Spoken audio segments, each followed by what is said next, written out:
They're back. A 2-year-old firewall flaw that once brought down parts of Denmark's critical infrastructure is being exploited again, and it's spreading fast. In May 2023, Denmark faced a coordinated cyber attack that targeted 11 energy sector organizations. The weapon of choice? A high-severity flaw in Zyxel Firewalls, known as CVE 2023-28771, which has a staggering CVSS score of 9.8. This vulnerability allowed attackers to execute commands remotely, breaching systems from anywhere in the world without needing a login or any malware payload.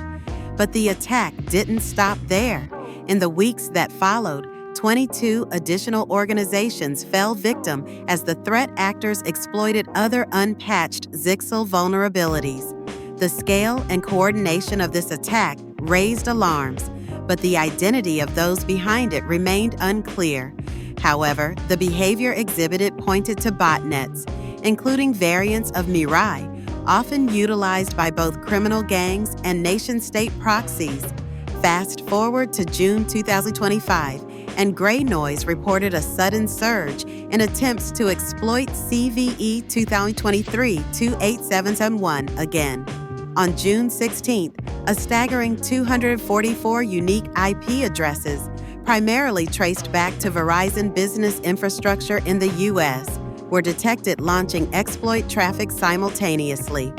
What's particularly concerning is that none of these IPs had been seen scanning anything else in the 2 weeks prior, indicating a highly coordinated effort. The regions affected this time include the US, UK, Spain, Germany, and India, suggesting that this isn't just a test run, it's active targeting. Attackers used UDP traffic on port 500, which is commonly associated with VPNs. However, UDP is also easily spoofed, allowing attackers to mask their true origins. If these exploit attempts succeed, they could lead to backdoors being planted, DDoS attacks being launched, or devices being turned into botnet nodes. The potential for serious infrastructure disruption is real, echoing the chaos seen in Denmark in 2023. This resurgence of the vulnerability teaches us 3 critical lessons. First, old vulnerabilities never truly die, especially when patches aren't widely applied. Second, critical infrastructure remains a high-value target, particularly during times of geopolitical tension.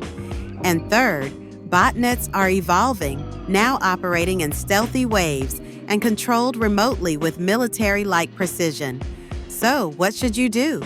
It's imperative to patch your Zyxel devices immediately, as CVE 2023-28771 is still a significant threat. If you don't need it, close or filter port 500. Additionally, keep an eye out for abnormal outbound traffic or CPU spikes. These are classic signals of botnet activity. The question we face now is whether we will learn from history or allow it to repeat itself. The time to act is now.